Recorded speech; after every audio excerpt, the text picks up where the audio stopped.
అందరికీ జడ్చల నియోజకవర్గ ప్రజలకు అందరికీ నమస్కారం. నిన్న రేవంత్ రెడ్డి గారు వస్తున్నారంటే జడ్చల ప్రజలు ఏమనుకున్నారంటే సార్ వస్తారే నిధులు జడ్చలకు తెస్తారే అనుకున్నారు. రేవంత్ రెడ్డి సార్ వస్తారు, దేవుడు జడ్చలకు వస్తున్నాడు, పోయినసారి నెల వచ్చిపోయిండు, మళ్ళీ ఈ నెల వస్తున్నాడు, మా జడ్చలకు మంచి నిధులు ఇస్తాడు అన్న ఆశతోని అందరూ ఆశపడ్డారు జడ్చల నియోజకవర్గ ప్రజలు.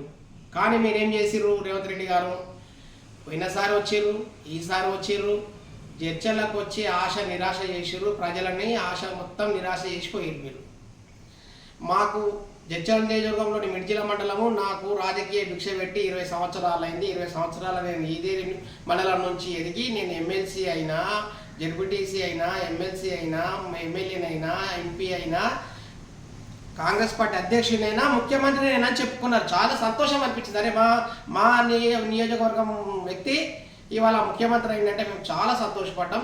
ఎందుకంటే మా నియోజకవర్గం అభివృద్ధి చెందుతుంది, మా నియోజకవర్గం డెవలప్ అవుతుంది, మా సమస్యలు తెలిసిన వ్యక్తి ముఖ్యమంత్రి అయితే మాకు అభివృద్ధి జరుగుతుందని చాలా ఆశపడ్డాం. మాకు ఆశ ఏం నిరాశనే అయింది.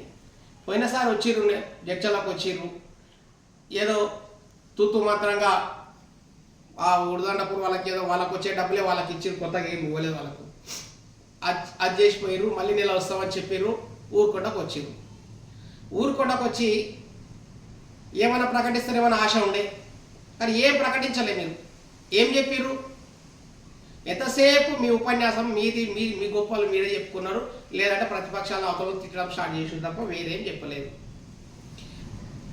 మరి మీరు మిర్జిలో మీటింగ్ పెట్టి ముసలోళ్ళకు 2000 రూపాయలు ఇస్తున్నాం కదా, లేదు 4000 ఇస్తున్నామని చెప్పాల్సింది, చెప్పలేదు.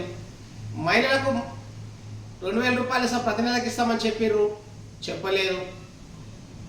వికలాంగులకు అందరికి కూడా వృద్ధాప్య పింఛన్లు అవన్నీ పెంచుతామన్నారు, అవి చెప్పలేదు. కొత్త పింఛన్లు ఇస్తారేమో ఆశతోని చాలామంది వచ్చారు. కొత్త పింఛన్లు ఇస్తారేమో, మరి రేవంత్ రెడ్డి గారు వస్తున్నారు, మా ముఖ్యమంత్రి గారు వస్తున్నారు, కొత్త పింఛన్లు ఇస్తారేమనే ఆశతోని చాలామంది వచ్చారు. వాళ్ళకు నిరాశని చేసిర్రు. మరి మీరు జడ్చలకు ఎందుకు వచ్చిందని నాకు అర్థం కాలేదు. జడ్చలకు రెవెన్యూ డివిజన్ అవసరం ఉండే, ప్రకటించలేదు. మా జడ్చలకు ఎక్కడ రోడ్లు అక్కడ పనులు సగం లాగిపోయినాయి, అయితే నిధులు కేటాయిస్తారేమో అనుకున్నాం, ప్రకటించలేదు. జడ్చలకు కొత్త బస్ డిపో అవసరం ఉంది, ప్రకటిస్తారేమో అనుకున్నాం, ప్రకటించలేదు.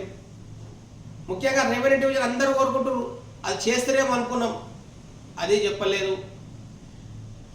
మరి ఇప్పటికున్న నాకు తెలిసి పిహెచ్సి గవర్నమెంట్ హాస్పిటల్లో 100 పడకల హాస్పిటల్ చేసిరు, కానీ అక్కడ వైద్యులు లేరు, సరిపోను స్టాఫ్ లేక అక్కడ చాలామంది ఇబ్బందులు పడుతుర్రు.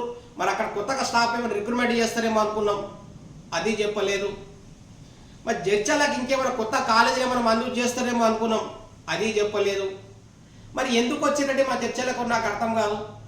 అయ్యా రేవంత్ రెడ్డి గారు, మీ కొడంగల్ నియోజకవర్గం మీరు ఎమ్మెల్యే అయినందుకు మీరు ఆ కొడంగల్ నియోజకవర్గానికి 5,000 కోట్ల రూపాయలు కేటాయించుకొని అభివృద్ధి పనులు చేసుకున్నారు. అక్కడ రోడ్లు బాగా చేసుకున్నారు, అక్కడ కొత్త బస్ స్టాండ్ కట్టుకున్నారు, కాలేజీలు కట్టుకున్నారు. మరి మా చర్చలు ఏం పాపం చేసిందండి?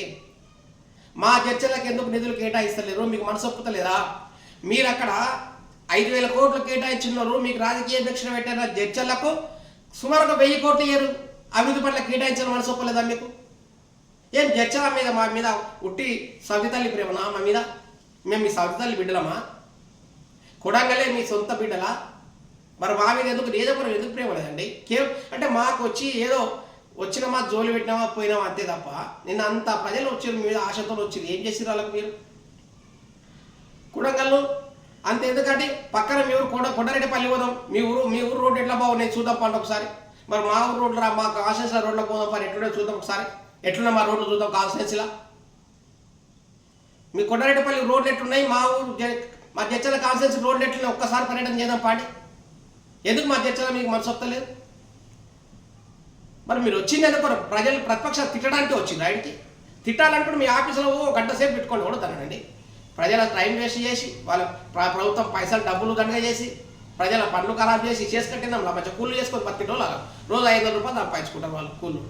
అట్లాంటి వాళ్ళు పిలిచి వాళ్ళని ఆశలు నిరాశలు చేయడం ఎంతవరకు సబబు మీకు చెప్పాలి.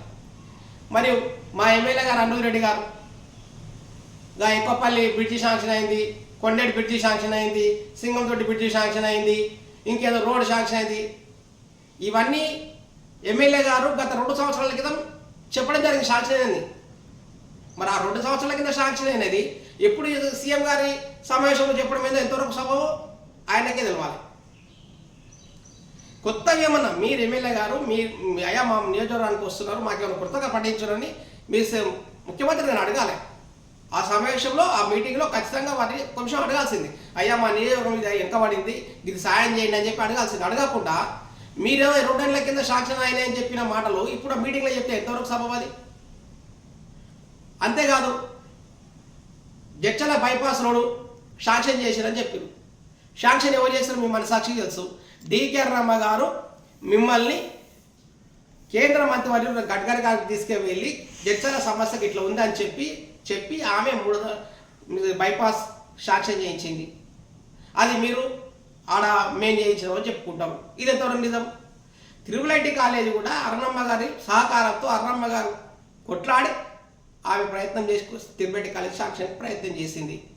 మరి ఒక ఎంపీ గారు జిల్లాకు అంత తాపత్రయపడుతున్నారు. ఒక ముఖ్యమంత్రి గారు జిల్లా వాస్తవ్యులు అయ్యండి, కాన్స్టిట్యూన్సీ వాస్తవ్యులు అయ్యండి, ఏ నిధులు కేటాయించకపోతే జడ్చల నియోజకవర్గం ప్రజలను పిచ్చోళం చేయడానికి వస్తున్నారా?